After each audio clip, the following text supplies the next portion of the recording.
Hey everyone, thanks for hanging out with us today. The lovely person you see here is Kate. She is the creator of TypeMatch, a dating app that pairs people based on their type compatibility. Now, the way TypeMatch works is by using personality and personal value metrics such as MBTI, the Big Five personality assessment, DISC, spiral dynamics, to not only match people by compatibility, but to improve their understanding of themselves. Kate, thank you for carving out some time for me today. Thank you for having me, Joe. I'm excited. Me too. And I wanted to know, I've been following you for a while on Instagram. I know you have a big following there, but what is the inspiration for this app? Where'd it come from? Oh, this is always a tough question, but the straightforward answer is it's something that I wished existed when I was single. I was on a lot of dating apps, to be honest. I was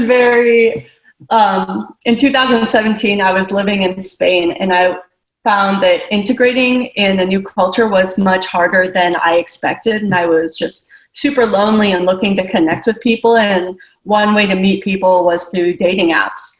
And I just had a really hard time actually finding anyone real through the apps because people weren't able to express who they really are, and it was really hard to narrow down like who is actually worth talking to on the dating apps, because I have a short attention span, and if somebody didn't grab me in the first 5 seconds, I was moving on like, who else is out there? But that person might have been fantastic for me, but I had no way of knowing.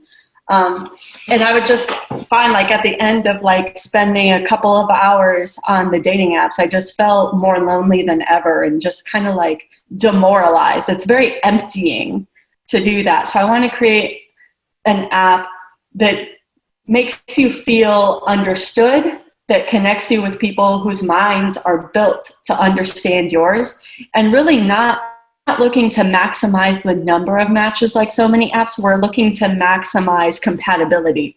So maybe like a lot of apps, their tag is like more matches. Well, we're not looking for more matches. We're looking for like the best match out of all.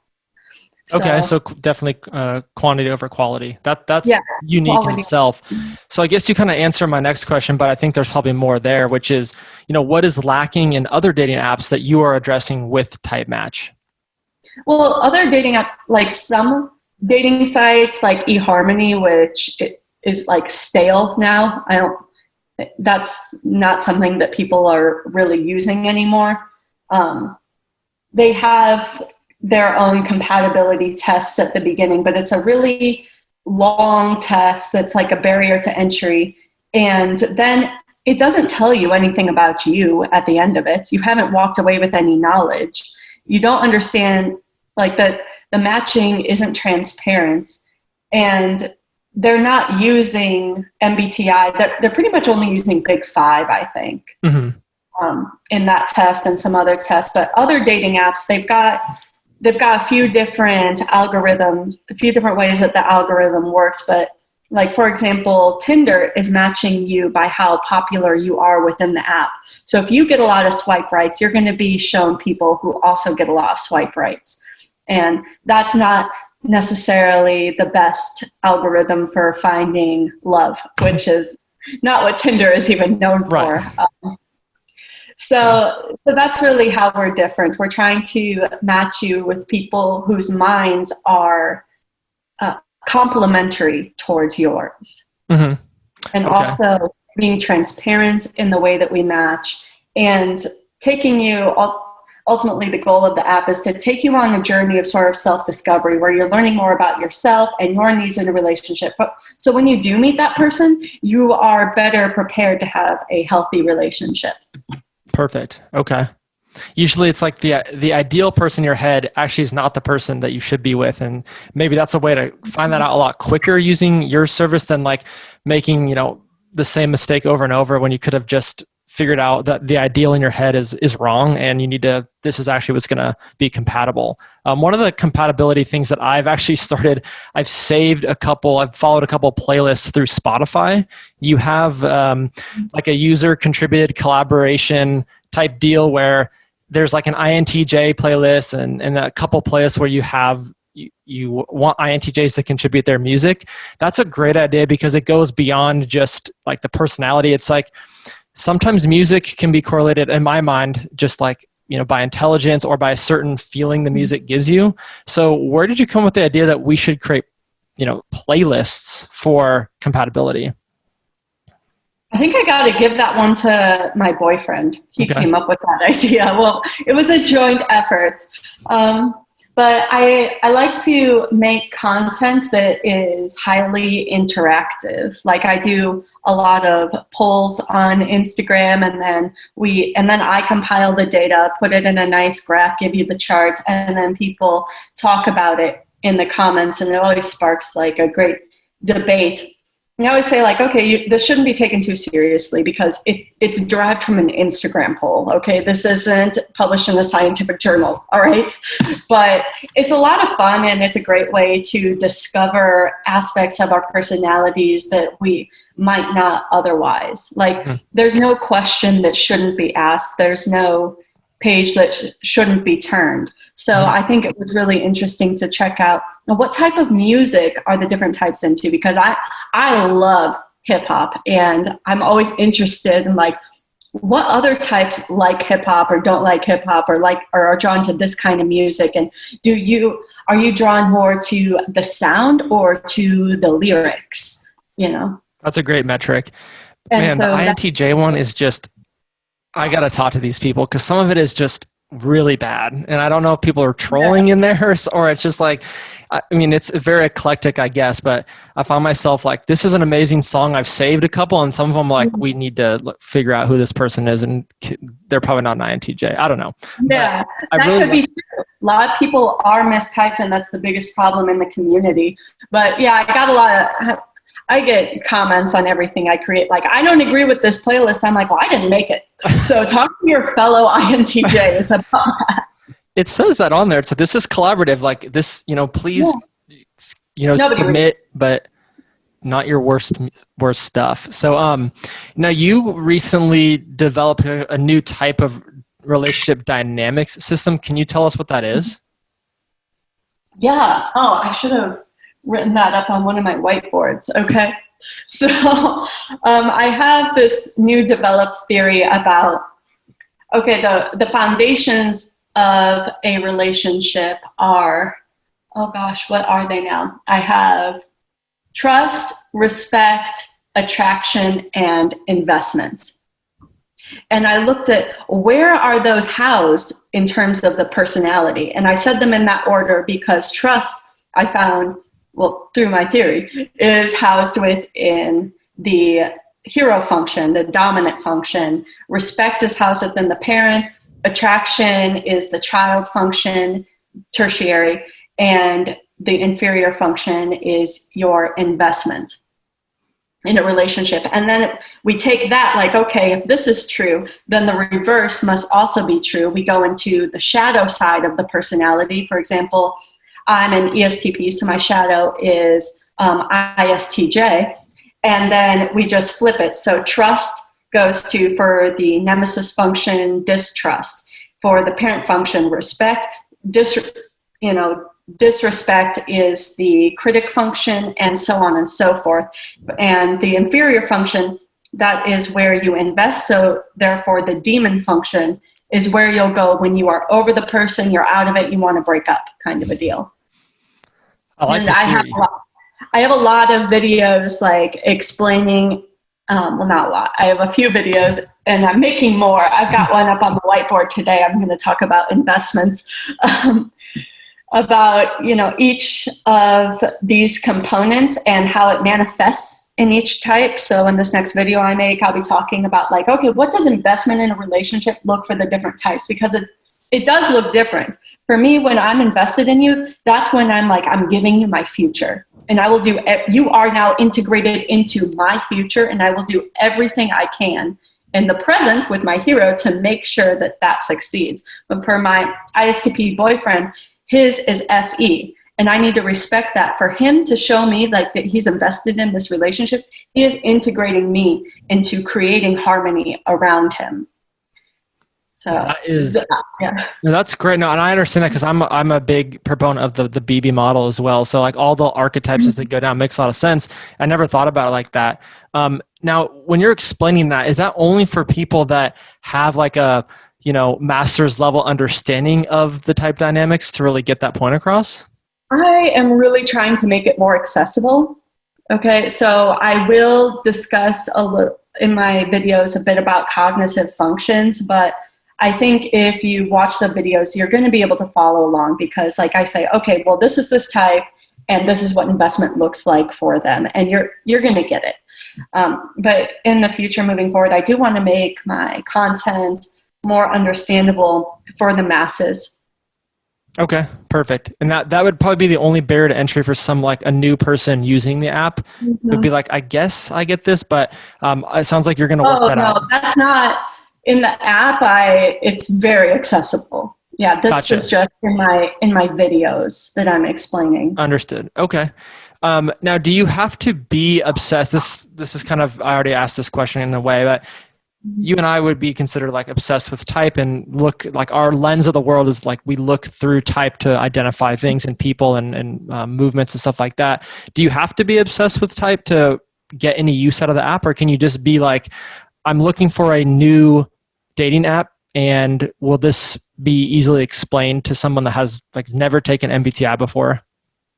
Yeah, ultimately, like MBTI is still going to be used, but we're going to be expanding our metrics to the other ones that you Hmm. mentioned at the beginning of the video. And it'll just be an area in the app where you can go and take different personality quizzes. And the more quizzes that you take, the more accurate your matching becomes. And That's cool. there will be a number, next to the person, like this is an 8% match for you based on how much information you've given us about you. And so that is very clear as day. And ultimately, I would prefer that type of person be the one using the app because maybe they don't have this knowledge about themselves and they have the most to gain by using it because they don't exactly know what they're looking for, what they need out of a relationship. I like that model. It's sort of like I don't know if Etsy would be a good example. It's like the more you fill out your store, the better representation you get in listings. So if you don't fill it out that well, they're not like likely to put you up at the front or put your products on the top page. So I think I like that where it's like if people are invested in finding a mate or filling it all out with using all the assessments, you're going to prioritize that they're going to be found a lot easier than someone who just like fills out the assessment real quick just to get a profile made. So that's Mm-hmm. cool. Yeah, you don't have to fill out the assessment to make a profile even. You can make a really quick profile at the beginning. We want you to get into the app and see the value of it, and then you can go to the personality aspect. But you are rewarded for investing in your own self-knowledge kind of a deal. Because Perfect. there's a cliche about like, you have to, spend time working on yourself before you can have a relationship. And you're like, well, how? And it's like, well, right here. Like, this That's is how funny. to do that. Okay. Is there a certain type that is overrepresented in your users?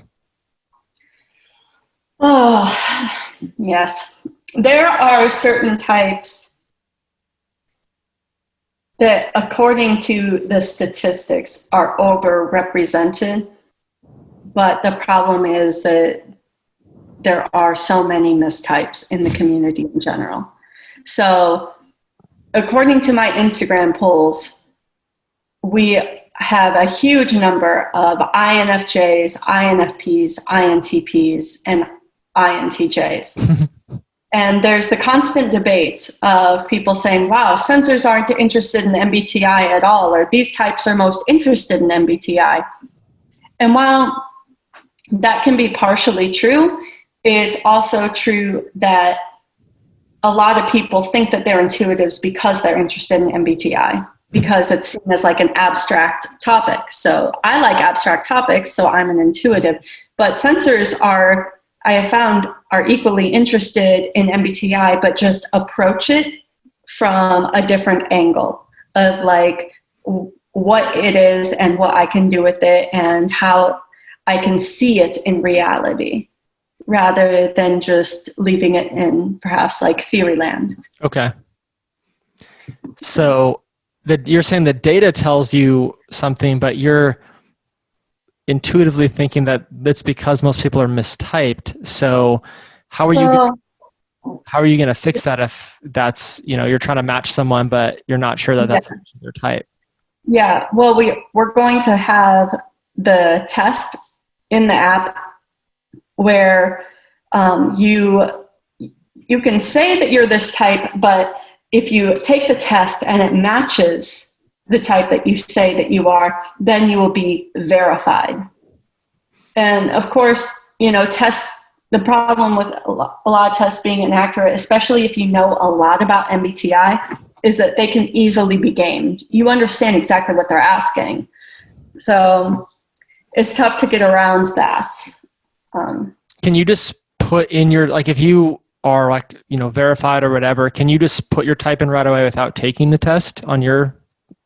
On the current version you can, but on version 2.0, no. Okay. Got to go through it at least. And at the end, if you get something that you don't agree with, we're going to ask you like, well, are you sure? Okay. Maybe take it again and reconsider. I like those. That's high standards there. I love that. Okay. Yeah. Well, with the other measures, it's not going to be a problem. It's only with MBTI that this issue exists. There isn't mistyping in the big five. As long as the big five results are consistent because we're using the same measure for everybody, then we're good. Okay. So how is the progress of the app coming along? Right now, we have a new prototype that we tested last week, and we're making some little changes to it based on the feedback, but that is being pushed to development right now. And we're going to be working on that through September and October and doing small releases of the updates. But ultimately, the app is not going to resemble anything like it is currently. So some very exciting design and functionality changes are coming, but I don't want to let all that out right now. No. Yeah. Keep us waiting for that. So where do you tend to get most of your audience from? I have the biggest following on Instagram, but I get the greatest value out of the YouTube followers or subscribers, they would be called. I have about 3,000 subscribers right now, but that's a much bigger investment when they decide to follow your channel. And I end up getting more downloads or just as many downloads from YouTube content as from the Instagram page. And the YouTube community it's really where it's at, I would say. Okay. Instagram is fun. It's polls, it's memes, it's like little bits of information that I can give, little clips, but the meat of it, if you want to get into it, is on YouTube. And then we have Reddit as well. So leading some good discussions in there. We have Facebook, we have Twitter, but those are just kind of like, those to me are kind of dead platforms. Yeah. I feel like that Facebook could be somewhat viable, but Twitter would be I feel like Twitter would just be a little bit hard to get people on there. Instagram, I mean, you're like at 16K or something followers on Instagram? Like 14. Okay. Yeah. So my next question was, how can the audience find you? I'm going to post all your links on this, but so you have Instagram and YouTube are the main drivers. Yeah. So TypeMatch, all one word. Look for me on Instagram and YouTube. Yeah. Okay. And also download the app. Yeah. A new version is coming out soon, but you can absolutely get on it early. I mean, by the time that some people watch this, the new version will already be out. Okay. So, and you're on both Google Play and iOS? Yeah. Okay. Yeah. On iOS, it's currently under TypeMatch app, and on Google Play, it's under TypeMatch, all one word. Okay. Well, I'll make sure the audience doesn't miss that, and I'll post all the links there. Anything else you wanted to let the audience know, Kate, about your app, or anything else about you in general? Oh, man. I hadn't considered that. No, I don't think so. Okay, cool. Well, I hope to do another interview with you as you kind of develop this more, and as you get more ideas or designs or new ideas come out. But I appreciate you joining me. I'm excited for everyone to hopefully connect with you, and I hope this spreads the word about like a real dating app that is not, vapid and superficial, that actually can provide people with like lifelong partners, which I know is your goal. So let's continue to stay connected, and thanks for talking with me. All right, awesome. Thank you so much, Joe. It's been Cool. great.